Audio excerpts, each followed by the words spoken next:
for friends who are dear to us. Gather near to us once more. Oh.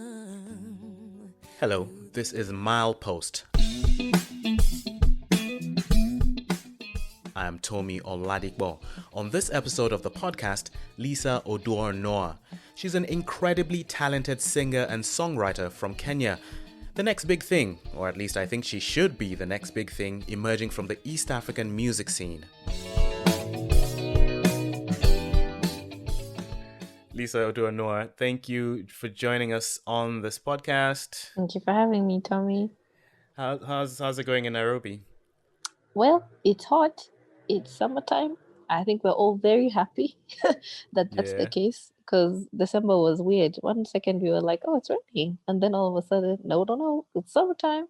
So I think we're all quite happy, especially considering the year we've all had a good dose of vitamin D from the sunshine and also the feel good that comes with being in summertime in Nairobi. Yeah, definitely. Yeah, Oh, that's good to hear. Mm-hmm. And how's pandemic lockdown life been, especially for you as a musician? Wow.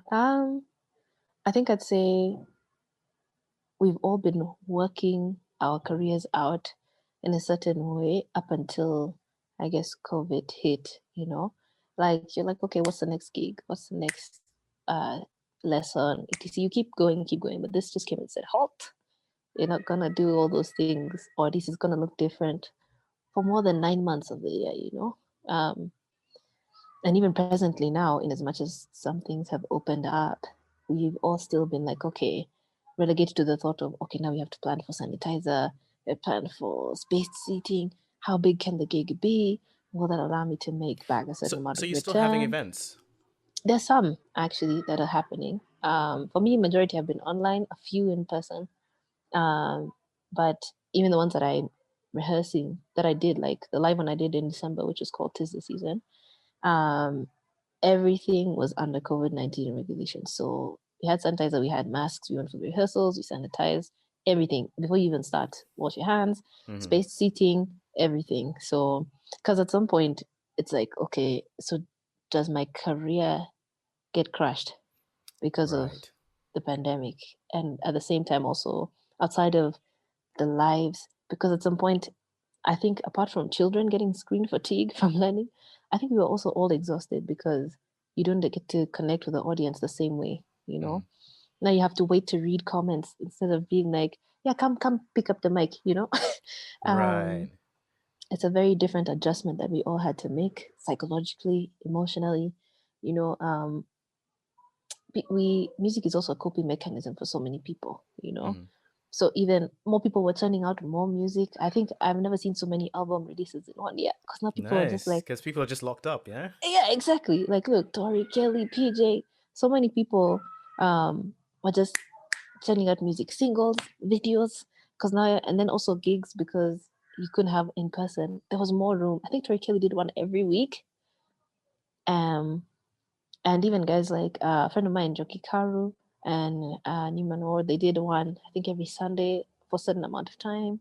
So there was a lot of good, which came where people, I guess, the visibility of like, oh, I get to watch a show from my home, I don't have to pay $300 for a ticket, and I think collaboration that came up as well.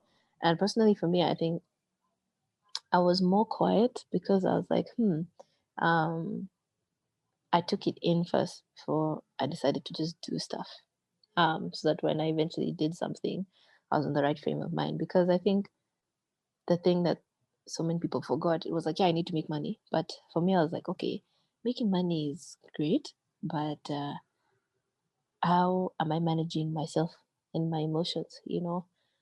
Do I even have the capacity to do a gig? Am I in the right frame of mind? So I did a few appearances here and there. We did a few like more private online gigs, like for people's offices, with the majority of now actual things in person coming way later. Just because I think it for me personally, it forced me to take stock of what my career looks like more. outside of just putting music out. What else can I do? You know, like for instance, even when that video came out, the song had actually come out in March, right? That's your single, Jahera? Jahera, yes, Yeah. exactly. The song had come out in March, but I'd sat with it for a whole year before it came out, you know. But even looking at that song, now that when I listen to it, I'm like, okay, what could I have done differently? And I'm so happy that I can say there's nothing that I would change about it, because I took my time with it. And the stuff that I was working on even in the year, that I'm like, okay, I took my time with it, not because I'm a perfectionist or whatever, but because I've sat with it enough to now I'm like, okay, now we can let it go. Now it can go. Whether it's 10 songs, an EP, an album, you know. Who's this? Chris Brown put out a whole 18-track album. And I'm like, I might not have the time to do an 18-track album, but for my 5, I'll give you my best, you know. Right. So yeah. And you seem to, I'm getting the sense that you rely heavily on live performance. Yeah, for the most part, I think in Kenya, a lot of musicians rely on live performances. If especially if you're not, I guess I wouldn't say mainstream is the word, but I guess, you know, if you're not as obviously in the public eye, Right. like a few others, or at least if you don't have the means to do as much content creation, like some guys, you know, for example, like Calligraph, he did the Cali Cartel, and he was churning out music videos last year, you know. Even after like the nomination for BT and winning the award, you know. So for a lot of people, performances are your main performances, teaching, main sources of income, more than things like, or even like if you're a sound engineer, you Right. rely on being called to be at the deck, You're right. you know. Right. Especially if you don't know like the software version, like guys like Logic or things like that, from the more production end, you would be on the deck. So if there are no live gigs, what are you doing? Your equipment is Right. sitting there lying dormant, you know. Interesting. And even So them adjusting as well to like an online gig will need different equipment, you know. right. Yeah. So So to anyone who's not familiar with the mhm, Kenyan scene, how mhm, would you describe the music scene? I'm guessing, like you're mhm, saying, so you've got quite a bit of the sort of material that gets popular mhm, radio airplay, and then mhm, is it a separate scene that is mhm, on the live mhm. arena? Yeah, yeah, actually, like you'll find that there's so many places, like small restaurants, even places like somewhere like Gecko Cafe, or a place that used to be called the Arbor, where or even it's called the K1 flea market, or something like Speaker Box, curated by different people who most of the time are artists, but are also providing a space, you know, or even so many live gigs happening in one weekend that you're almost like, who do I give my money to, you know? Right. For instance, in December, I think it's the one of the busiest times for musicians, because you can literally have 3 different gigs. One could be a festival, one could be a small 30-minute set or something, one could be 2 hours, yeah, especially like instrumentalists. Oh, you'll find that you might be playing with someone who's playing for 5 other people, you know? Right. So the scene has it it might not be the predominant um like mode of like earning, but especially for folks who might not yet have as much an acclaim, as for like some big names, a lot of us thrive over these smaller but more like niche market, I guess, gigs, you know, or performances. Um, yeah, and then hopefully those people will turn into like more avid listeners and streamers and Yeah. things like that. Yeah. Mhm. And then occasionally you do the record, not occasionally, but Yeah, you do also work on the recordings, yeah, like we spoke exactly. about Jahera, and Hmm. I really love the song. I Yeah, think it's very beautiful. I think thank you. there's certain elements about it. There's the Mhm. vocal part of it. There's Mhm. the actual music part of it. There's Thank where they you. connect. There's a Mm, particular point where I think from the beginning you start and then mhm. it goes a bit quiet, and then the bass comes in as you sing. Yeah, that's true. Oh, I love that part. And yeah, it's a really really nice song. Yay. So you I'm said you glad put you it out. enjoyed. You got it out in March. Yeah, I think it was like March, early March last year. Hmm. hmm And is And that sort of like a single? Are you working on, is that part of a larger project, or just, hey, let's see where this goes? at first, I think I was just like, okay, let's see, because it was my first self, like apart from what I did with Noel, in what was called the Awesome Challenge, where it was a group of us artists putting out music once a week every month. So now this was like now my own like test and see, outside of an original I'd also released in 2019 called Daylight. And I was like, okay, let's see if people like it. And also because I'm writing a bit, partly in English and partly in my native mother tongue. So I was like, let's test and see. And it was received so well. I was pleasantly surprised, even listed and all that on Spotify and a couple of other places. So I was like, oh, okay. And also, I guess building the confidence as well to be like, okay, I can produce stuff. Even if it's my stuff, I Yeah. can do it, and building the confidence also, knowing that there are people who are still listening, even when you've been quiet for a while. Because Right. I must admit, I struggle with like the social media stuff. It can be a workout Yeah. for me.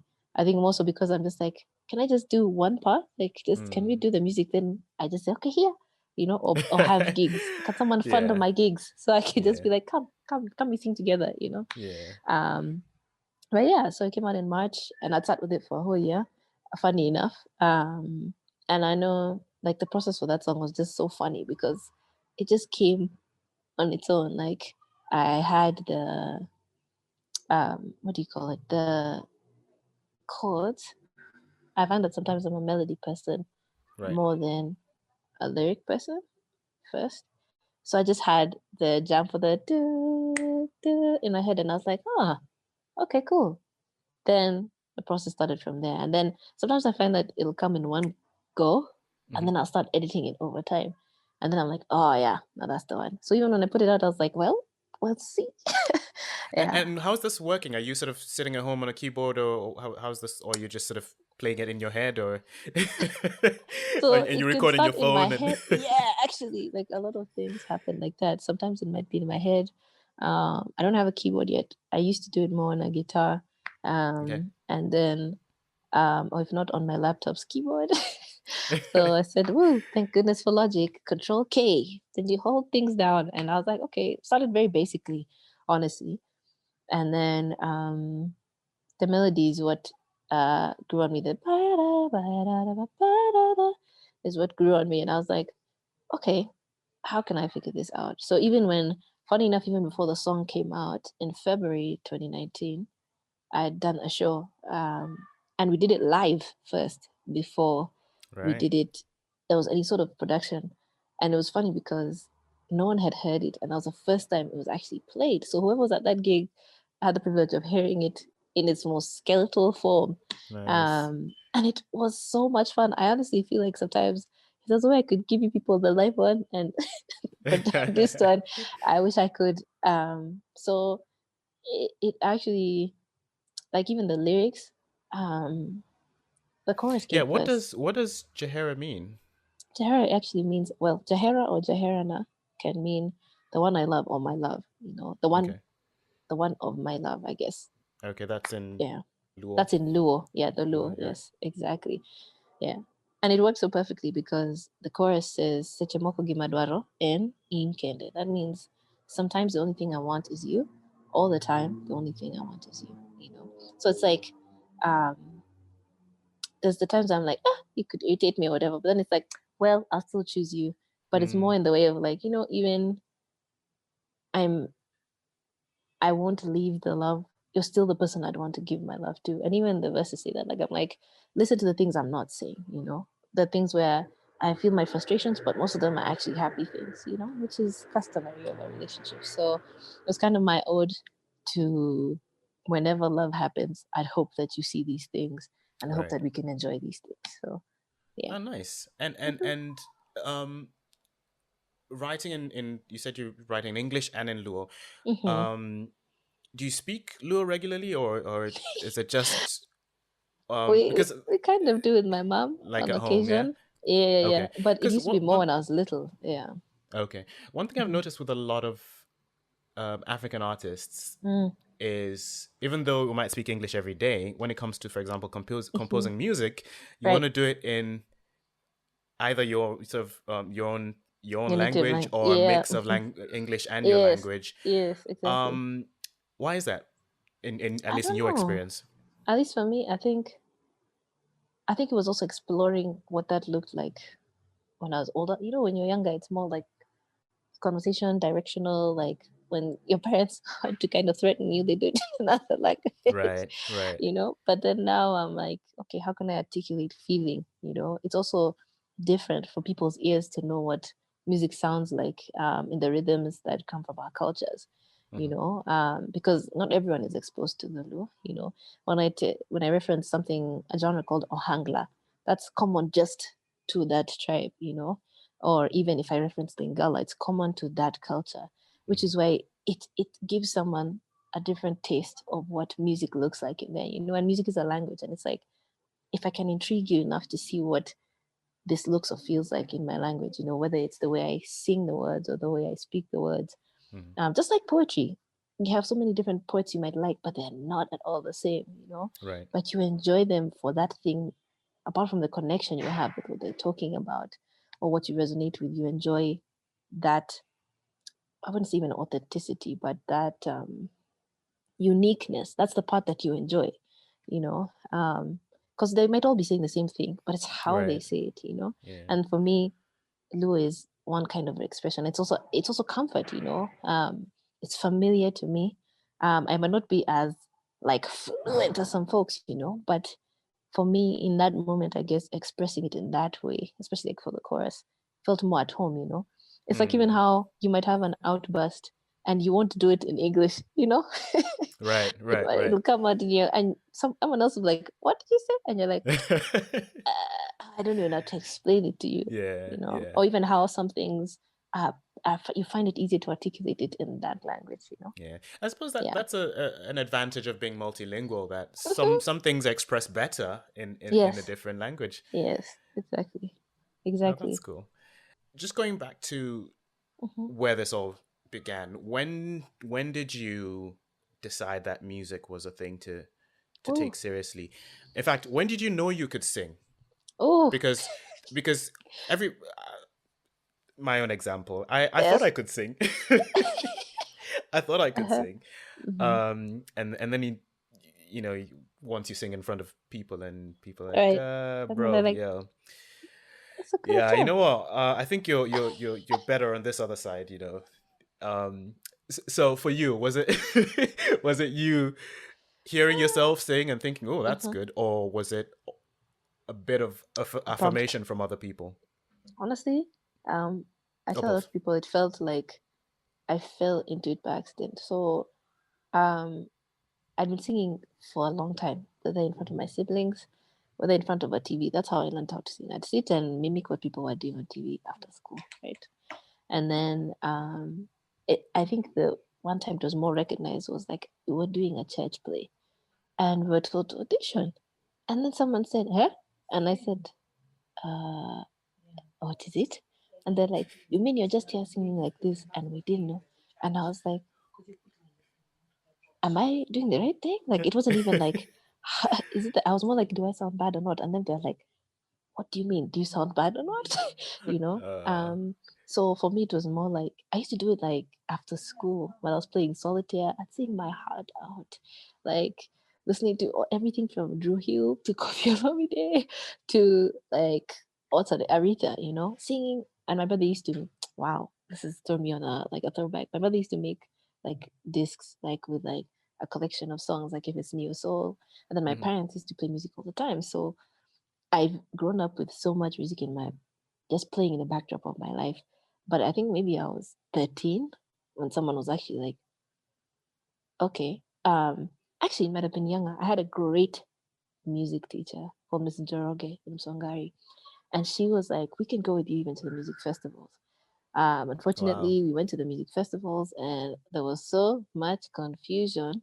Like we missed the thing I was supposed to compete in, and we were like, it's okay. We'll find another time. So I've Right. had teachers who see it and hear it, like even throughout high school. But it was the first time I did that play that someone was like, And I was like, really? How? Mm. Even my, I think my dad, my sisters actually, for the first time, one of my sisters, my firstborn sister, came to my first ever gig. I think I was 16, and it was at Junction. And she was there like, ah, even you mean you sing this music? And I was like, I remember everything about that performance. I remember what we did. I remember the people who we were with. And it, like even my dad showed up, and I was just like, even him, he was like, ah, so it's not too much of Surprise. a hobby, you know? Yeah. It's like this might be a bit serious, you know? So yeah, Oh, that's how it nice. started for me. Oh, interesting. So, Hmm. but then it's one thing to know how to sing. It's another to say, I want to take this a step Exactly. forward and Right. possibly make a career out of it. All right. That's why I say I think somehow I kind of fell into it because the funny thing is I feel like if, if it's just, I guess I'd say alignment to some degree, because for me it was just like, okay, God, you want me to do this thing, let's see where it goes. So it would go from, I go to the church play, then someone is there who sees me sing, and they're like, ah, would you like to sing with me and be the background for this and this? I'm like, okay, yeah, cool. Then you get paid. Then you're like, oh, okay, cool. Then someone else will do the same thing. Then they're like, no, can you feature in the show? Oh, okay, cool. I remember the first time I ever did any of my original music was at this we used to do this church concert called One Worship, and it would be like a collective of people, and we were asked to bring our original songs. And I was like, this is very interesting. Because I didn't Mm. write my own music. I also used to sing other people's songs. And that's the first time they'd sung a song of my own. And I was organizing it for a choir, and my brain was like, like that. And then Wow. I decided, okay, maybe I want people to hear my own music. And then the next year was the first time I did my own like set of with a band I picked out and everything. And then after that, I was randomly picked to go to school in America. So yeah, Nice. so it kind of happened to me. And I was just like, okay, I'd wanted to study music, but not because I want to be a singer, I want to be a pop star or whatever, you know. It was more like I want to understand the language. And I was literally saying that to a friend of mine today. I wanted to understand the language better. I was like, I couldn't read music even when I went to university, could barely. Um, and all I had was my ears and my voice. So that's it just grew on me. And then look now we have a degree. Right.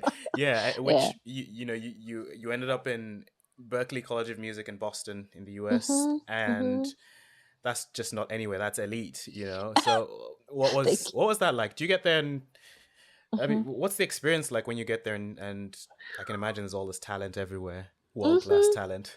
Exactly. And I think it's the scariest but also most amazing thing because on the one end, like I said, I could barely read music. These are kids who've had band class. They're already in grade what of music, and I'm there like, oh my god, I just have my ears. What am I gonna tell them I'm hearing? I could sing it to them, but I gotta need to know what I'm seeing. So there's the challenge of adjusting from a world you just it seems so foreign to you, even though you are a musician. But now you've been steeped and soaked in a world full of musicians, all kinds of musicians, you know. And then it's amazing because you get to hear so many different kinds of expression of this world, you know, of this language that you speak. And it definitely grew me exponentially because it's also coming all at the same time so quickly. You know, you're learning how to read, you're learning how to write, you're learning how to sight sing, you're learning how to compose, you're learning about counterpoint, which by the way is not fun. But when you have great teachers, man, it taught me that great teachers, man, they can make or break people's learning, you know. And even more than that, What was your major? I was contemporary writing and production. Okay. Yeah. So also that, yeah, even going from having no understanding of using all these garage band logic, nothing, to coming out with a whole degree with it, you know. Not because I dabbled before either. So it was a lot of growth for me, but also it was amazing because it taught me that language, you know, you can actually, if you sit and take time to understand someone, or just learn how to communicate with people even outside of music, because that's what it is. It's a back and forth, it's a conversation, you know. It's yeah, it taught me so much even about myself as a person. So it was a great experience, and I think any experience matters so much because of the people. Like I said, so the teachers, the people I met there, like some who have even come to Kenya like a couple of times, if not living Nice. here, so Yeah. absolutely enriching. How did you decide that you wanted to do the writing and Mhm. production, to study writing and production as opposed to anything else? Wow. um I actually I thought I wanted to do education. But then I realized if I want to teach, I'll teach them one at a time. I was like, oh, maybe one at a time. And then from there, I was like, okay, maybe I could do songwriting. And I took a couple of classes there as well. But then I realized, okay, you can do this, but is it the thing that you feel musically you'd want to be Hmm. not just known for, but is this the thing you feel like is at your fingertips? So I read about it and I was like, okay, let's try this contemporary writing. It's very different. It's not strictly music production where you learn about and engineering, where you learn literally about the studio and the ins and outs and wiring and all that. It's like a mix of that in a software version and then also composition stuff. And so it's funny, I became the person who didn't know how to read or write music to that being exactly what I was doing, whether in a DAW or a digital audio workstation or on paper. And I Nice. enjoyed it to the end Oh, that's completely. good to hear. So, how did that make you a better musician? In terms of the Lisa that left Kenya and the Lisa that Hmm. returned, Hmm. what are the stark Differences. differences? First, I can actually read music. um, on top of that, it taught me a lot about even about time management and the discipline. Like you go into a studio, you're given 2 or 4 hours. If you have 2 hours and you have to record a song, you can be quick with it. But we still have to set up and set down the studio. It taught me about patience and communicating with your band and your engineers, um, and treating them like they're still a part of the overall team versus just being like, that's a sound desk. You wait, that's a guy who, if anything goes wrong, you need to be the most eye to eye with.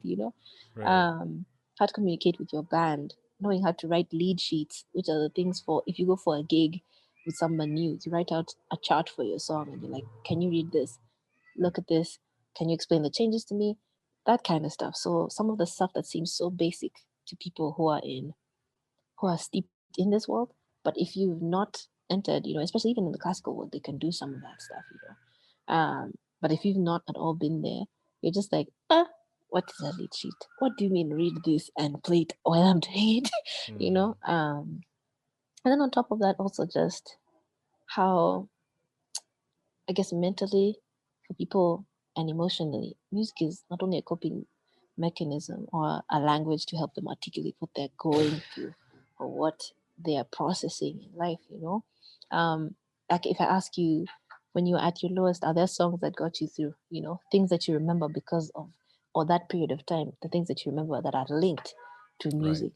Right. Or when I'm sure there's some songs even on your wedding day, that you played and you're like, oh, that was the jam, man you know so that stuff like that, we process a lot of life through other mediums and music is one of them you know um and seeing that, like I remember someone came up to me and said, you told me that there's space for me when I heard one of your songs, and that was enough for me to go and do my own. And I was like, bruh, if you know what I was going through when I was right at on the stage at that moment, I didn't know how to tell you that as obviously, but speaking out of my own, I guess, processing, Hmm. helping someone else triumph is it's a greater achievement that I could even say, yeah, that changed even, I guess, my perception of just what the music is for. Like many times you're just like, I just want to sing, or you started Yep. like that, or I enjoy this or whatever. But now it's like, oh, okay, this thing has so much more meaning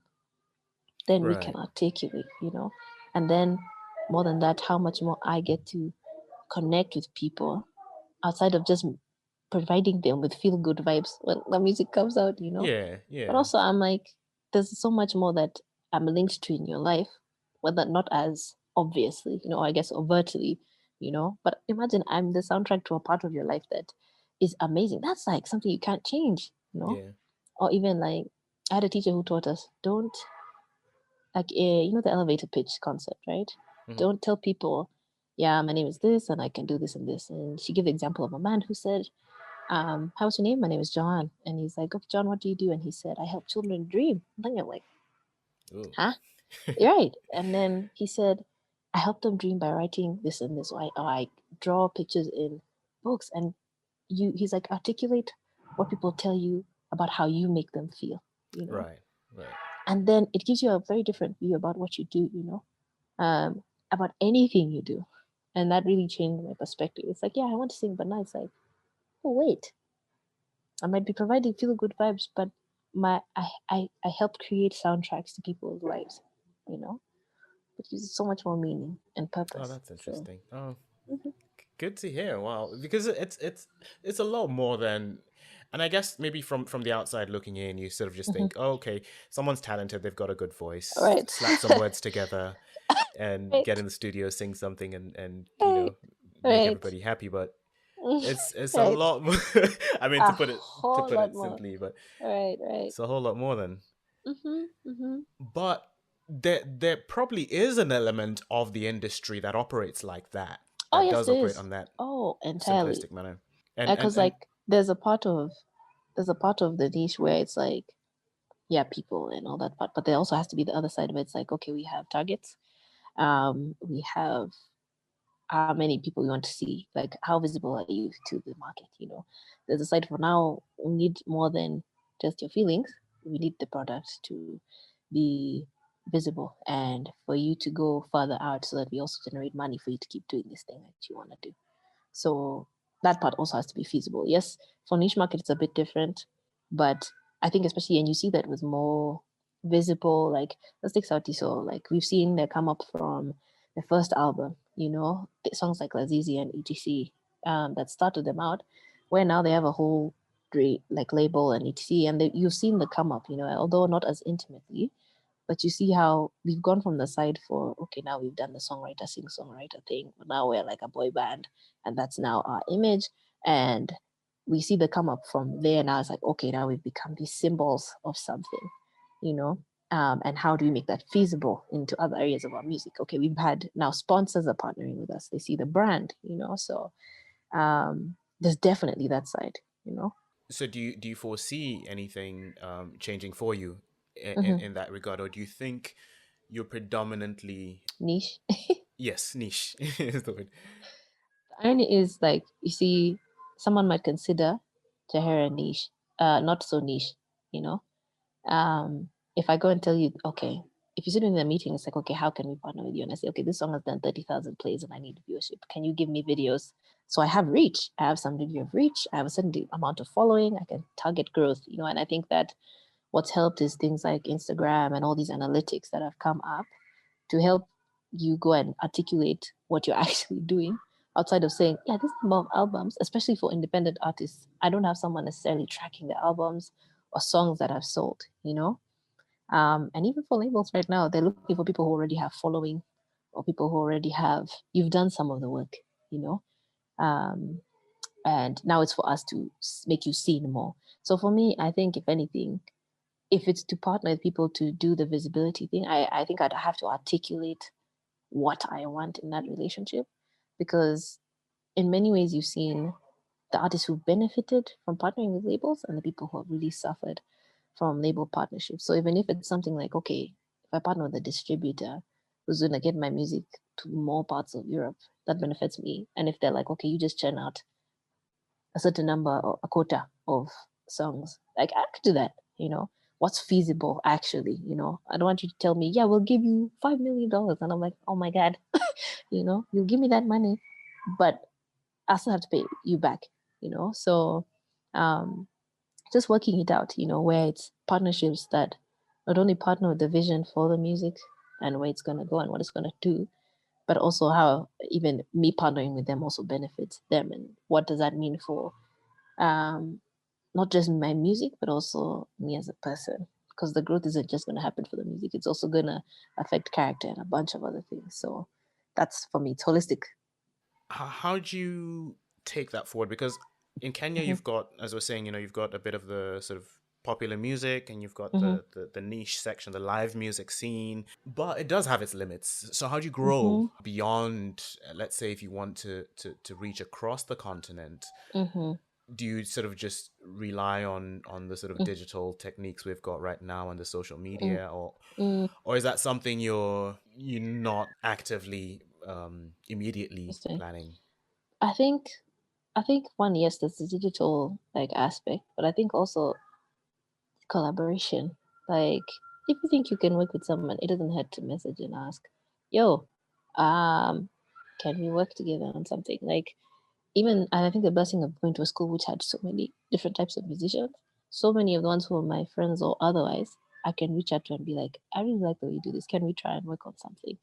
I have a good friend of mine who's Portuguese, and she has gone on tour with Jacob Collier. Even before that, like even asking her like, how do you arrange this? Can we do a thing together? Or even her reaching out to do the same. It's things like that, you know, that make you think, okay, you've known, even if you might not have known them intimately, it doesn't hurt to try. You know, I mean, how that's how collaborations work, Yeah, even fair in enough. like with like firms, you know, even within even the Kenyan market, you know, before it became advantageous for South to collaborate with West Africa, you know, they had to cement whatever was going on here, but also collaborate with a lot of people here, you know. So, and then now, okay, cross the water and see what that market can hold for them. But you see, also doing it in a way that also matches that Nigerian or Ghanaian market as well as the Kenyan one. So that's it's just seeing like partnerships like that come up. And I think you cannot avoid collaboration in music, whether it's the person might be Kenyan or but is of Ghanaian descent, you know. It's you figuring out how that works and just trying, you know, because that's how you do music. You try, you see if you can Mm. learn it, you learn it, you figure out what part of the musical you want to fit into, you know, or at least try to. And are Mm. there any markets or any, let me not say markets, any scenes in Africa that you looked in and thought, that's an interesting, what they're Mm. doing over there is pretty interesting. I mean, South Yeah, Africa's probably going to be an obvious one, but yeah, what have you seen? yeah. I actually think I say, yeah. If I could, hopefully one day, Sanel will find you there or someone there, you know, just because I like the way he arranges a lot of his music. But also, I don't know if Funbi is Ghanaian or Nigerian, but oh, Fumbi is Nigerian. yeah, I like him. I like what's my dude called Johnny. Johnny Drill? Yes, thank you. Yeah, I like that. And I like the way they do their music. I like their bands, like their arrangements. So I'm like, yeah, those would be really cool. So I mean if they ever listen to this, please. And not even just for like bridging the gap, but I just actually genuinely like I enjoy their music. And I'd like to, if I could be a feature, that'd be fun, you know. Um and see what relationship that could foster even, you know, from there. Yeah. So I like especially like the South African scene. I also like the fact that they like a lot of their own music first. Okay. Um, you know, even in West Africa as well. I like that they push their own, you know, even when it's with someone from outside, they'll push it first, you know. Right. So I like that a lot. Interesting. And so apart from just the being a musician thing, but you Hmm. also you said you teach?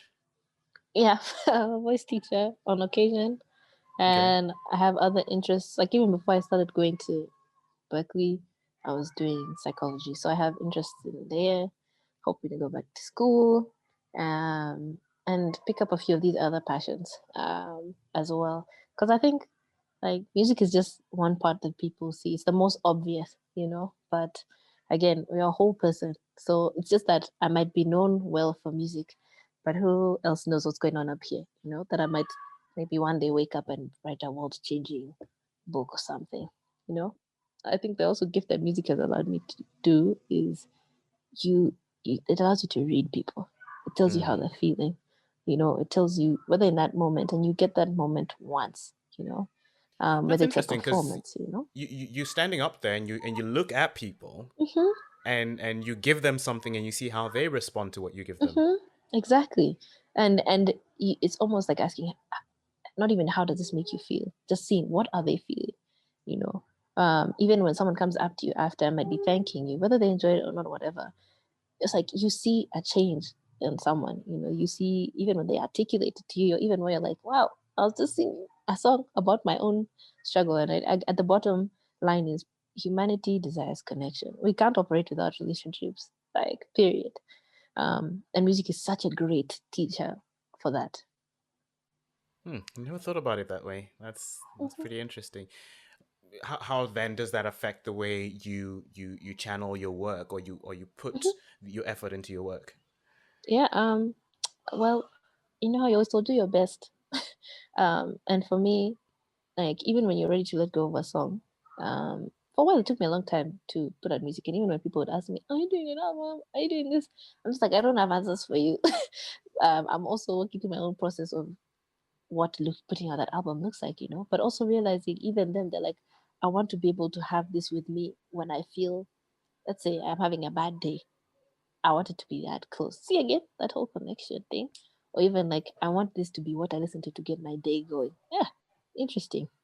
Someone is using it for motivation. Someone else is using it for comfort. Someone else is using it for hope, So it's one thing because you're like, okay, so there are people listening. So it's such a push to be like, okay, I want to give you the best of this thing so that when I let it go, it's like, yeah, that is my gift, as well to you. Like my teacher taught me, when you perform or when you're singing, it's like welcoming people into your living room, right? They're your guests, so you get to decide how long they stay there or how long when you want them to leave, And then if you think about it, even with music, if I release one album and I make you wait for 10 years, you're still waiting with what I've left you with 10 years ago. Right. But the person I'll be at the end of those 10 years will not be necessarily the same person that gave you that music then, So sometimes putting on music is also that helping you see that growth in what I've been understanding for some people. Others, it's like, I wanted to test this out, And I think that's why people are like, give us more music because we want to also go with you, Right. So for me, it's like, okay, cool. When I'm ready to, you'll know that I've already put my heart into it, So yeah. Oh, that's I don't even know what to say. That's really, really interesting to hear. It's taught me a lot, actually. And that I think would be a good note to leave it. Where can people find your music or follow you on the socials? So I'm on Instagram as Lisa Oduor, Twitter the same. Facebook is, you find me under the same name. I assure you will find very few people with my last name. So if you look for Lisa Oduor-Noah, you'll find me there. I'm on every streaming platform: Spotify, iTunes, Deezer, SoundCloud. Yeah. So if you want to listen, you'll find me there as well. Thank you, Lisa Oduor-Noah, for gracing the podcast with all this insight. Thank you for having me, Tomi. When I think of love, I see. And that's been the conversation on this episode of Milepost. I'm Tomi Oladipo, and until the next one, choose. Where you lead me, you don't know how you send me spinning round, waist deep, head down, eyes closed. I'm dreaming of a better place, yeah. And in your arms is where I'd like to stay. Seche moko gimadwaro en in kende, yeah, yeah.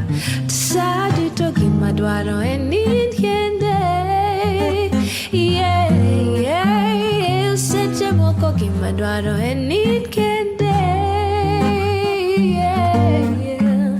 Tasadi to gimadwaro en in kende, seche moko gimadwaro en in kende.